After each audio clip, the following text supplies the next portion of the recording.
거룩하신 하나님께 드리는 예배의 자리로 나아가겠습니다. 하나님은 영이시니 예배하는 자가 영과 진리로 예배할지니라. 아멘. 이 시간에 우리 함께 일어나셔서 찬양할 때요, 주의 이름을 찬양하며 나아갈 수 있는 시간 되기를 소망합니다. 주님은 우리들의 삶 가운데 가장 필요한 은혜를 주시는 분이십니다. 그리고 주님은 그 필요가 있는 이들을 찾으시는 분이시라는 사실을 꼭 기억하셨으면 좋겠어요. 그래서 그 주님 앞에 우리가 엎드려 예배하고 찬양할 수 있는 삶을 살아가는 것, 그것이 그리스도인이 살아가야 될 삶의 모습이며 태도이며 삶의 방향인 줄로 믿습니다. 우리 함께 예배하며 찬양할 때 그렇게 주님을 바라보면서 나아가겠습니다. 우리 함께 일어나서 찬양하겠습니다.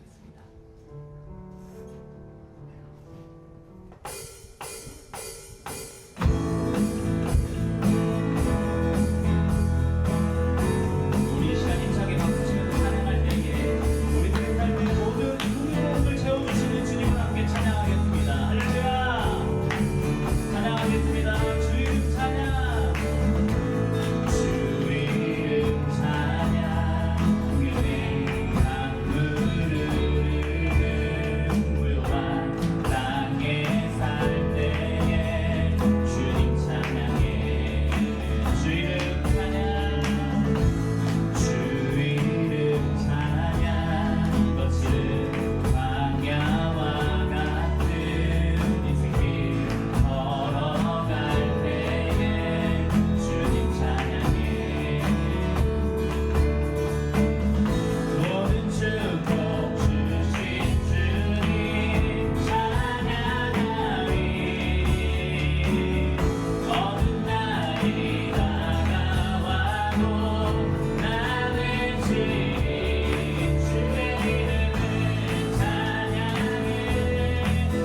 무슨 일이 주님의 거룩함을 두고 행세한 주 하나님 아버지는 참 믿으라 그 귀한 모든 약속 믿는 자에게 아멘 눈치 못할 무슨 일이 다같이 걸어왔대 믿음 위에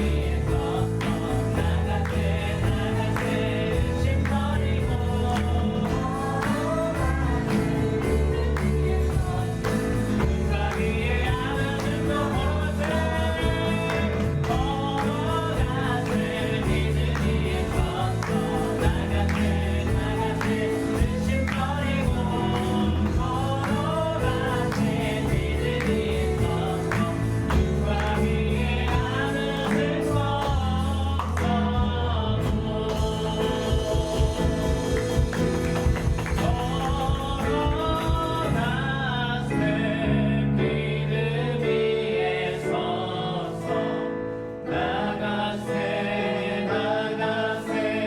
의심 버리고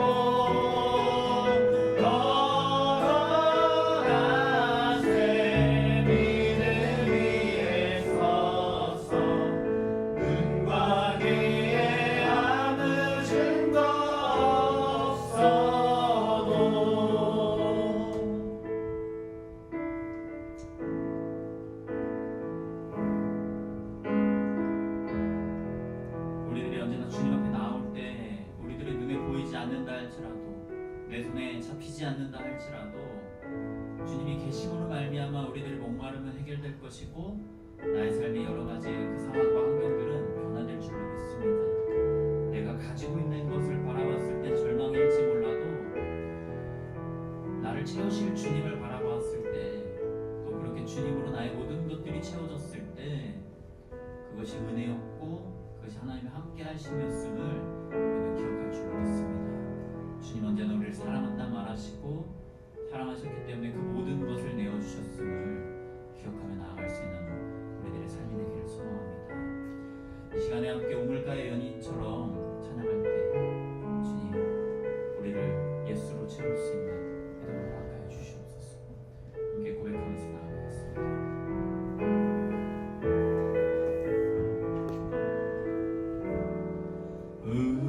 우물가의 여인처럼 난 구했네 헛되고 업된 것들을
4장 23절에서 24절의 말씀입니다.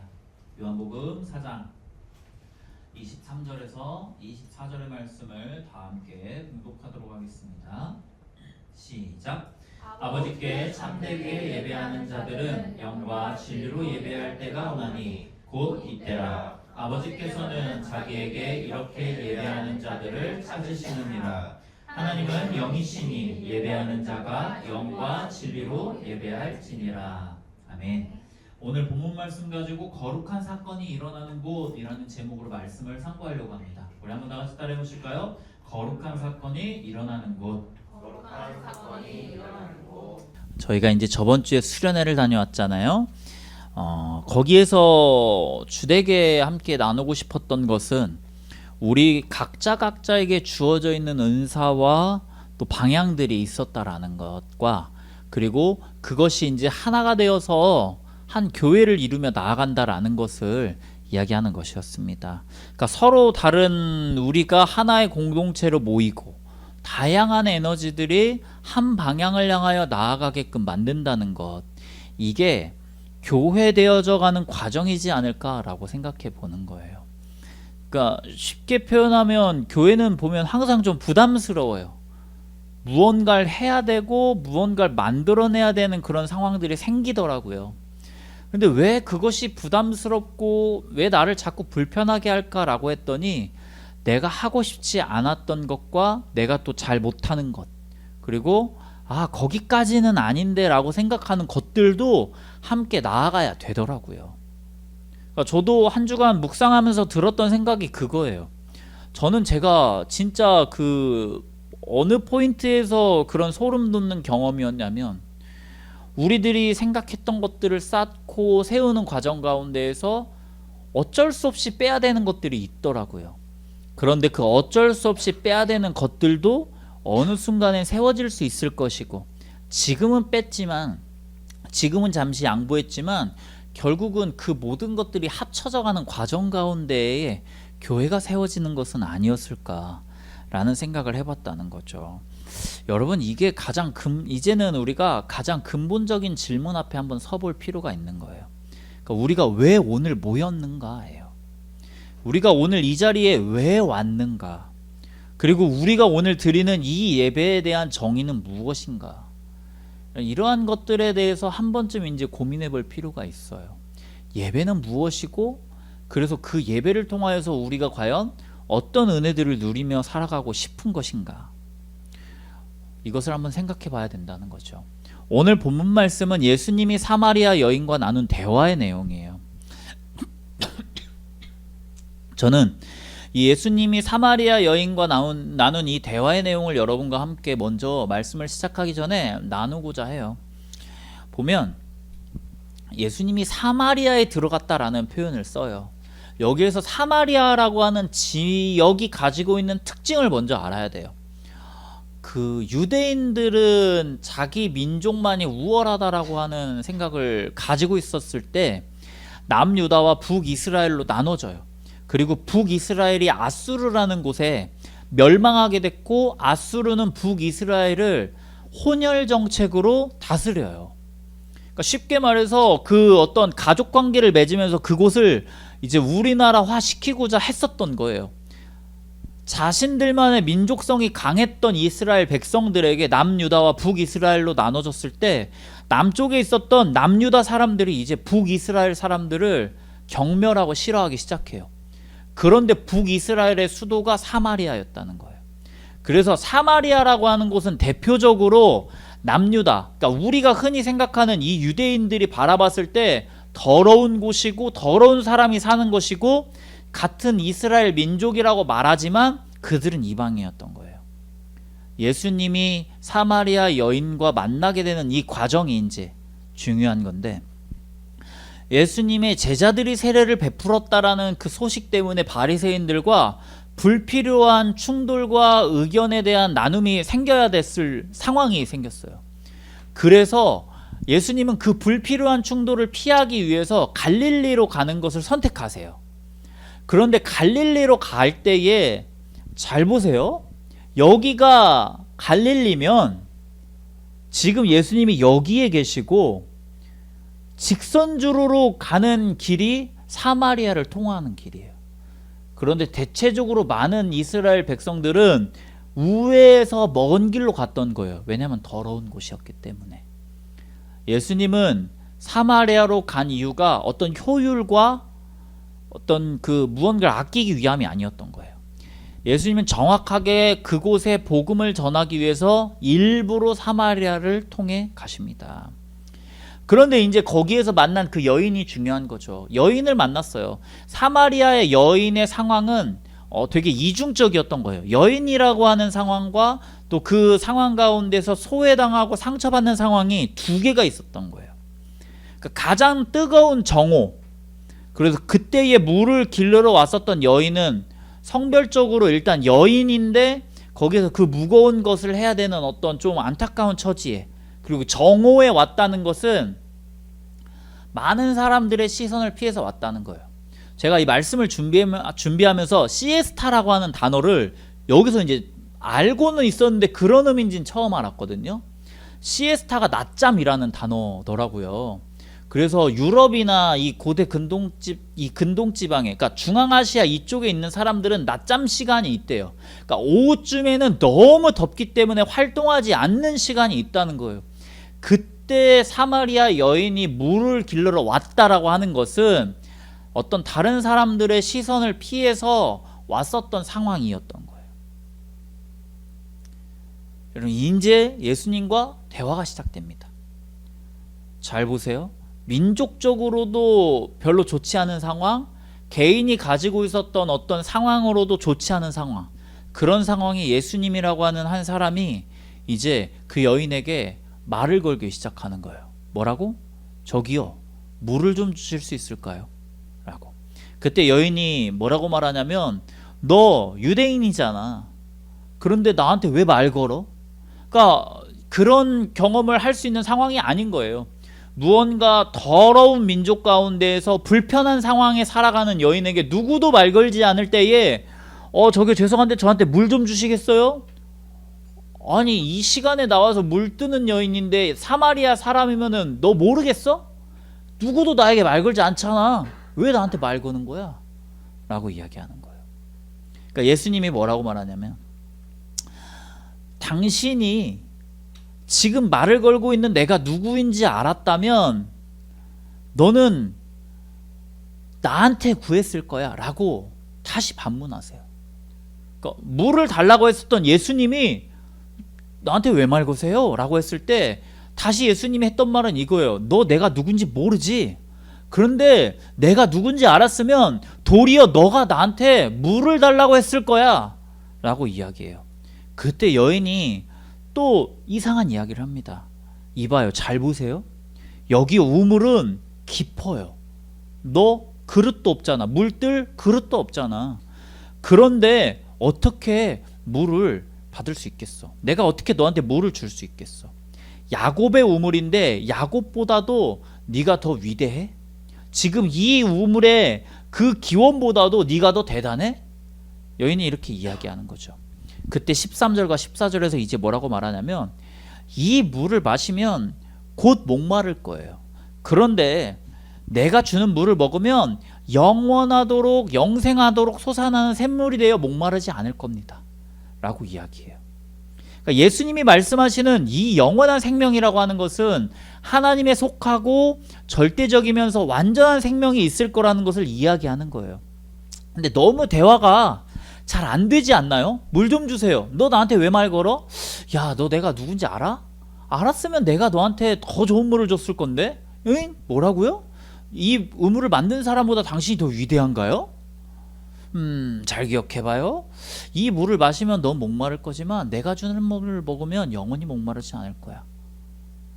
그러니까 무언가를 이야기하고 싶어 하는 것 같은데 여인은 자꾸 반문하고 공격하고 하고 있다는 거예요. 여러분, 이때 예수님이 이제 그 여인의 내면의 상처를 만지시는 거예요. 그 여인에게 하는 말이 뭐냐면, 너의 남편을 불러와봐 라고 이야기해요. 너무너무 뜬금없죠. 갑자기 그 상처 덩어리이고 자격지심 덩어리였을 것 같은 그 여인에게 너 네 남편을 잠깐 불러와봐 라고 이야기하는 거예요. 그런데 이 말씀에서 보면 그 남편을 불러와봐 라고 하는 것은 구원자이신 주님 앞에 사실 자신이 가지고 있었던 근본적인 어떤 죄와 상처에 대해서 바라보라는 것을 이야기하는 거예요. 제가 사진 하나를 가져왔거든요. 이게 이제 어떻게 보면 저의 무기죠. 제가 설교를 준비할 때 보는 주석의 한 페이지의 장면인데, 원어에 대해서 볼 때 이제 저는 옥스퍼드 원어 성경이라는 원어 주석을 봐요. 여기에서 보면 무엇을 이야기하고 있냐면, 이게 이제 이전 버전이긴 한데, 가라사대 가서 내 남편을 불러와라. 이건 NIV거든요. NIV에서도 어떤 장소에 대한 개념은 없어요. 그런데 헬라어를 자세히 보면 마지막에 엔다데라고 하는 단어가 나와요. 근데 이 엔다데라고 하는 단어가 어떤 의미를 가지고 있었냐? 이리로라고 하는 단어를 가지고 있더라고요. 여기에 영어로 써 있는 것은 이제 킹 제임스 버전의 영어인데, 이전 버전, 그러니까 옛날 고어 영어예요. 거기에선 히더라고 하는 단어를 써서 히어를 이야기하는데, 여기로 데리고 와라를 이야기해요. 그러니까 지금 예수님이 그녀에게 말하고 있는 건 뭐냐면, 너 남편이 있지? 남편을 데리고 와라가 어디로 데리고 와라? 지금 내 앞에 데리고 와라. 여러분, 근데 우리는 남편을 데리고 와라라고 하니까 어떤 대상이라고 생각하는데, 사실 이 남편이라고 주어졌었던 그 의미는 무엇이었냐면, 네가 가지고 있었던 상처와 네가 가지고 있었던 그 두려움과 괴로움을 지금 내 앞에 가지고 와라 라고 이야기해요. 여러분, 여인에게 있어서 이제 생각이 바뀌기 시작합니다. 그러니까 인식의 변화가 되는데, 예수님에 대해서 어떻게 생각하냐? 당신이 뭔데? 당신이 지금 야곱의 우물을 만든 사람보다 위대해? 라고 이야기해요. 그런데 갑자기 이제 바뀌게 돼요. 뭘로 바뀌냐? 주여로 바뀌어요. 아, 권력이 있고 어느 정도의 힘이 있는 사람이었구나. 그런데 조금 더 대화하다 보니까 예수님에 대한 호칭이 선지자로 바뀌어요. 아, 이 사람은 진짜 선지자구나. 그러니까 유대인들이 예수님을 선지자로 이해한 수준 정도, 아, 하나님의 말씀을 선포하는 사람 정도겠구나. 그러다가 이제 마지막에 가서 메시아로 바뀌어요. 아, 이 사람이 진짜 우리를 구원할 사람이겠구나. 아, 이 사람이 진짜 그리스도겠구나. 여러분, 그 어려운 대화를 이끌어가는 과정 가운데서 예수님이 그 여인의 인식과 생각을 바꾸었다라는 거예요. 여러분, 여기에 우리가 한번 생각해 봐야 될 포인트였다는 거죠. 이제 그 여인이 갑자기 이야기해요. 아, 이 사람 진짜 선지자인데? 잘 됐다. 내가 물어보고 싶었던 걸 물어봐야겠다 라고 해요. 그러면서 갑자기 여인이 예배에 대해서 이야기해요. 잘 보세요. 당신, 우리는 여기서 예배드려요. 그러니까 지금 여기라고 하는 것은 사마리아에 있는 그리심산이라는 곳이에요. 나는 남유다에 갈 수 없기 때문에 여기서 예배드리는데, 남유다에 살았던 그 사람들은 예루살렘에서 드리는 예배만 진짜라고 말하잖아. 그렇다면 어디서 드리는 예배가 진짜 예배예요? 라고 물어봐요. 아까도 제가 말씀드렸잖아요. 이스라엘은 중앙성소 사상을 가져요. 왜냐하면 하나님의 법궤가 있는 곳에 하나님의 임재가 있기 때문에 그곳에서만 예배드릴 수 있거든요. 그런데 북이스라엘의 사마리아 사람들이 남유다로 갈 수 없으니까, 우리도 하나님을 믿는 사람이기 때문에 그리심산에다가 그 예배를 드릴 수 있는 처소를 만들었었거든요. 그런데 이제 사마리아 사람들의 예배가 너희들이 드리는 예배는 예배가 아니야 라고 했던 거에 대해서 사마리아 여인은 이야기하는 거예요.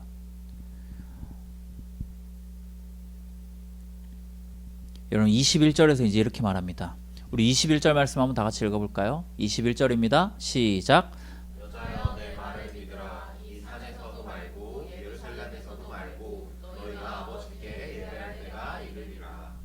예수님은 뭐라고 말했냐? 이거 예배, 이게 진짜 예배가, 이곳에서 드리는 예배도 진짜 예배인가요? 장소에 대해서 이야기했는데, 예수님은 갑자기 뜬금없이 너희가 아버지께 예배할 때가 올 거야 라고 이야기하면서 시간에 대해서 이야기하는 거예요.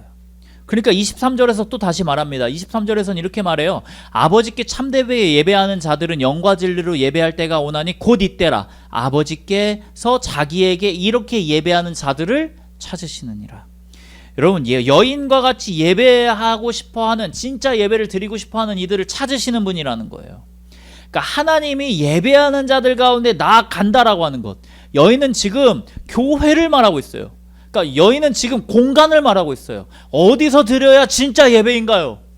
그런데 거기에서 영과 진리로 예배할 때가 올 건데 그때의 예배 가운데 있는 이가 진짜 교회다라는 것을 이야기하는 거죠. 그러고서 우리가 매주 듣는 그 이야기를 합니다. 하나님은 영이시니 예배하는 자가 영과 진리로 예배할지니라. 여러분, 오늘 어떻게 보면 지금 서론이 끝난 건데 서론이 정말 장황했죠. 이 성경의 이야기를 가지고 무슨 이야기를 하고 싶었을까? 저는 사실 오늘은 교회에 대해서 이야기하고 싶었어요. 여러분, 가장 더러웠던 사마리아로 예수님이 가셨다는 거예요. 누구도 함께 교제하지 않는 그 여인에게 찾아가셨다는 거예요. 그리고 대화하며 그 여인이 가지고 있었던 생각들을 하나하나 바꾸셨고 회개하게 하셨고 만드셨고 그 여인에게 진짜 예배하는 것이 무엇인지에 대해서 이야기하셨다는 거예요. 저는 오늘 말씀을 통해서 우리가 가장 먼저 기억했으면 싶은 것은 무엇이냐면 그 예배의 현장은요, 예배당은요, 거룩한 사건이 일어나는 곳이라는 것을 여러분 우리가 기억했으면 좋겠어요. 오늘도 제가 아까 좀 잠깐 썼는데 예전에는 교회를 성전이라는 표현을 썼어요. 저희가 이 교회 여기 공간을 만들 때 가장 화두가 뭐였는지 아세요? 제가 그거 하나는 고집 부렸네요. 여기에 강단을 만들어야 된다는 거예요. 왜냐면 목사님이 조금 높게 있어야 여러분이 보기 편하고 강단은 강단대로의 그 영역이 구분되어져야 된다는 거예요. 근데 여러분 보세요. 만약에 여기에 강단이 있었더라면 어땠을까요? 우리는 요만큼의 공간을 또 잊어버리는 거예요. 그래서 강단이 너무 필요하겠다 생각했지만 어느 정도만 한 15cm 정도의 단이 있어야 되겠다고 생각했지만 이거 아니겠구나라고 생각했던 거거든요. 근데 왜 우리가 기본적으로 그런 생각을 갖냐면 여러분 교회는 거룩하다고 생각해요. 성전이라고 생각해요. 그래서 교회 안에서 예전에는 되게 조심스러웠고 강대상에 올라갈 때 예전 어른들은 막 신발 벗고 올라가고 막 조심하고 애기들 올라가고 혼나고 그랬단 말이에요. 근데 이제는 그런 권위에서 되게 우리가 벗어났기 때문에 많이 생각하지 않지만 교회 자체가 엄청 거룩하다라고 생각하더라고요. 그런데 아닙니다. 교회 자체가 거룩하기 때문이 아니라 우리 그 교회 안에서 거룩한 사건이 일어나기 때문에 우리는 그곳을 중요하게 생각하는 거예요. 그러니까 예배당은요, 성막의 완성이었던 그리스도를 가리키는 증언의 자리였던 거예요. 그냥 그곳이 거룩했기 때문이 아닌 거예요. 그 사마리아 여인이 뭐라고 말했었냐면 이 산에서도 말고 예루살렘에서도 말고 너희 아버지께 예배할 때가 올 것이다.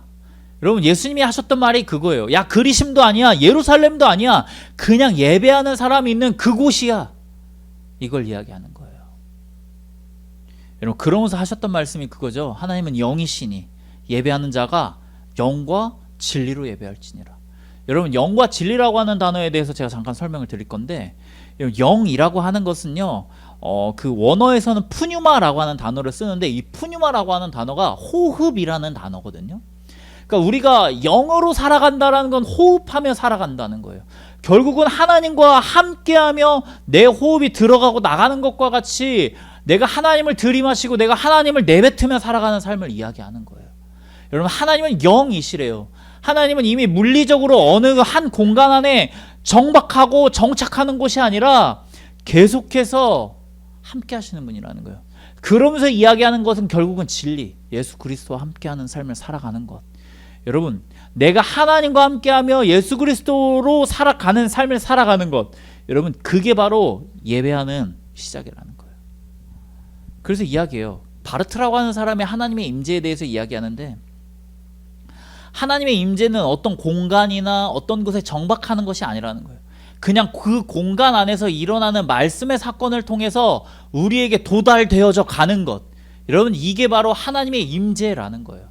그러니까 오늘 하나님 나의 삶에 임하여 주시옵소서, 우리의 예배 가운데 함께하여 주시옵소서 라고 말하는, 그러니까 너희가 예배하는 그 때가 올 거야가 바로 오늘 이 때라는 거예요.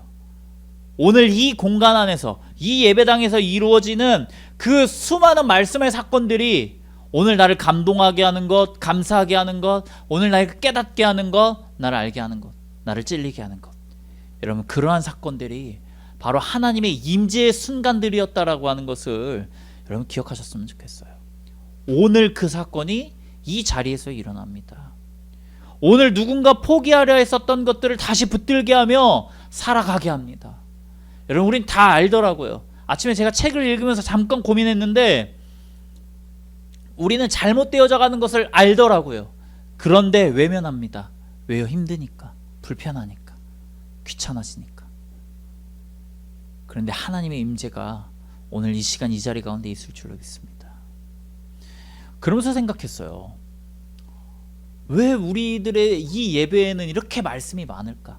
결국은 종교개혁을 하면서 생긴 거거든요. 그래서 저는 어떤 표현을 썼냐면 무채색의 벽이라는 표현을 썼어요. 이제 여러분, 이 예배당 이 공간 안에요, 이 무채색이 가득한 이 벽 안에 우리의 삶의 은혜를, 여러분의 삶으로 그 은혜를 계시하실 수 있어야 돼요. 여러분 한번 보세요. 우리 예배당도 되게 심플하지 않나요? 사실 뭐 없잖아요. 제가 그래서 사진을 한번 가져왔어요. 진짜 현란합니다. 여기가 명동성당이래요. 저는 사실 명동성당에 한번 들어가 본 것 같은데 기억은 나지 않아요. 근데 명동성당에 보면 여기에 보면 이 휘장에 있는 사람들은 성자들이거든요. 그러니까 성자의 그림을 다 그려놓은 거예요.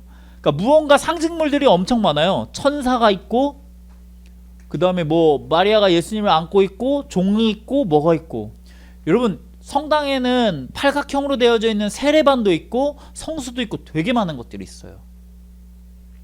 여기는 동방정교회예요. 제가 몇 번 말씀드렸잖아요. 동방정교회는 훨씬 더 많아요. 엄청 그냥 벽마다 많은 성자들이 있어요. 여기 이렇게 벽이 있고 구분되어져 있고, 동방정교회는 성소와 지성소와 뜰로 진짜 나눠져 있어요. 이런 식으로 너무 어지러울 정도로 많은 것들을 가지고 있다는 거예요.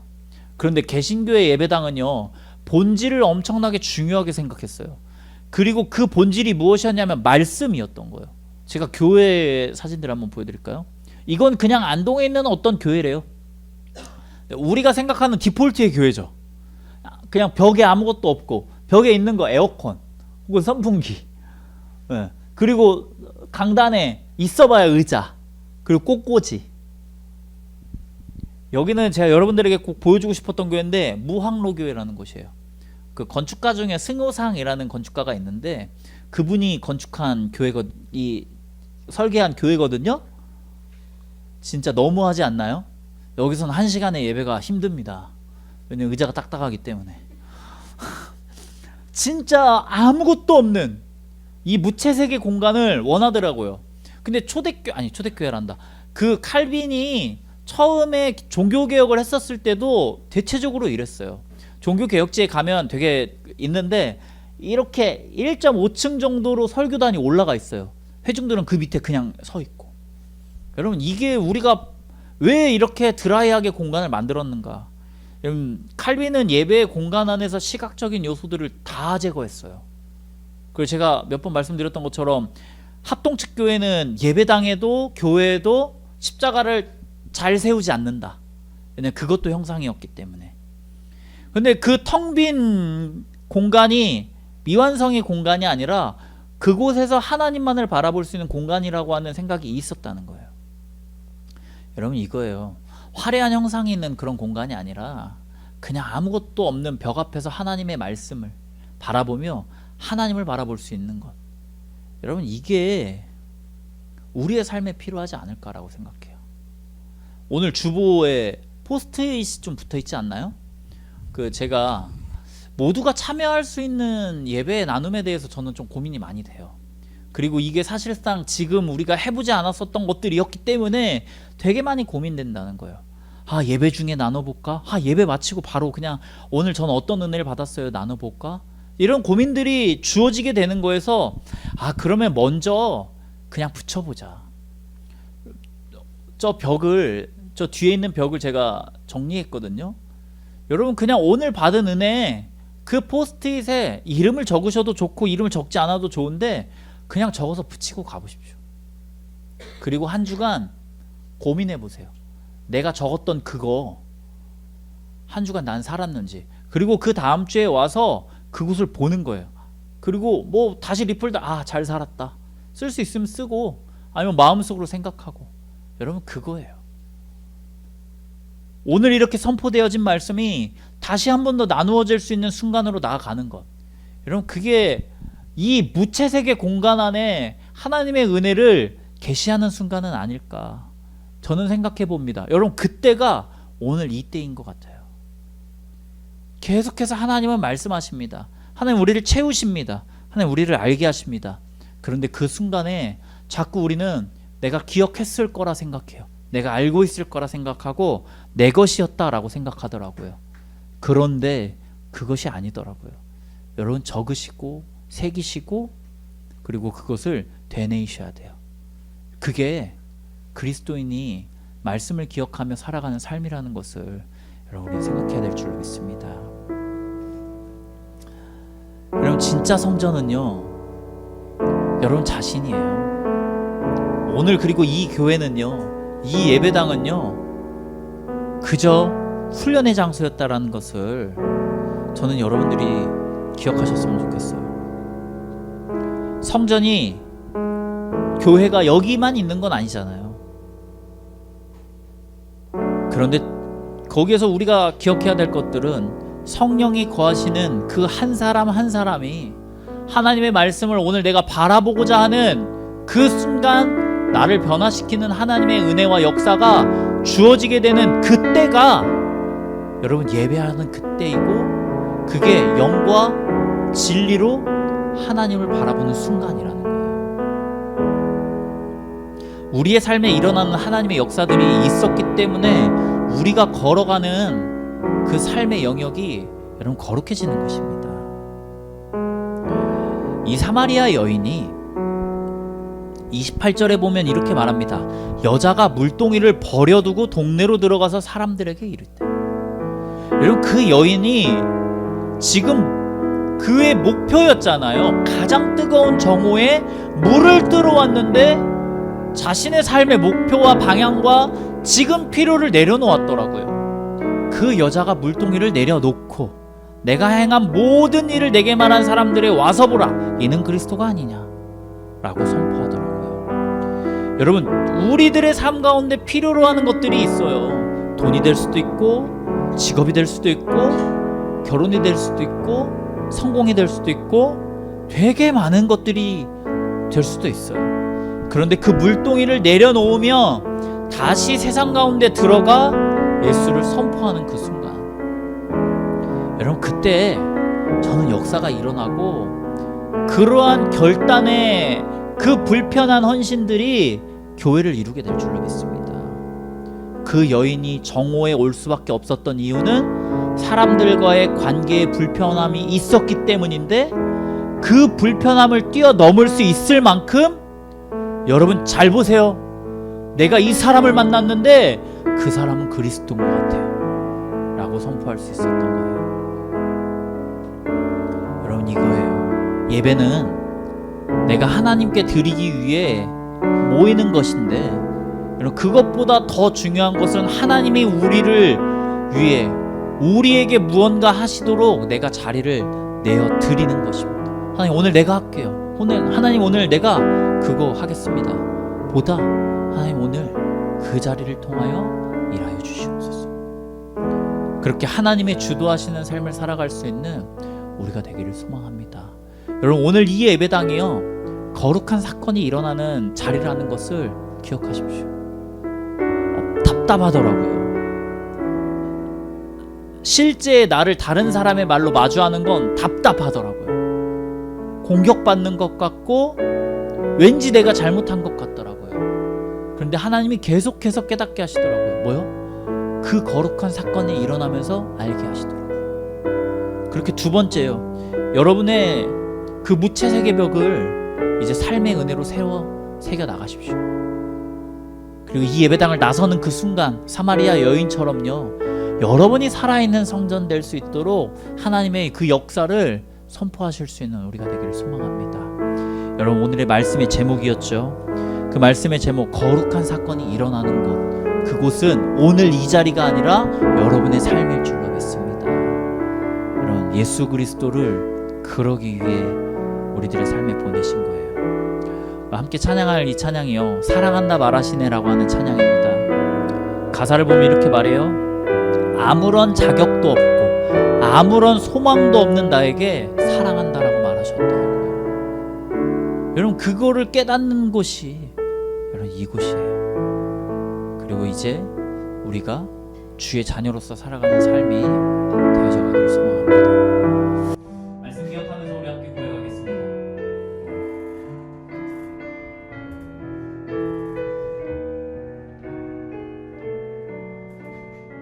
아무런 자격도 없는 아무런 자격도 없는 나를 위해 아무런 소망도 없는 아무런 소망도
것이 그 우물가와 같다 할지라도 이제 예수 그리스도의 말씀과 은혜로 그 삶을 채우며 나아갈 수 있게 해주시옵소서.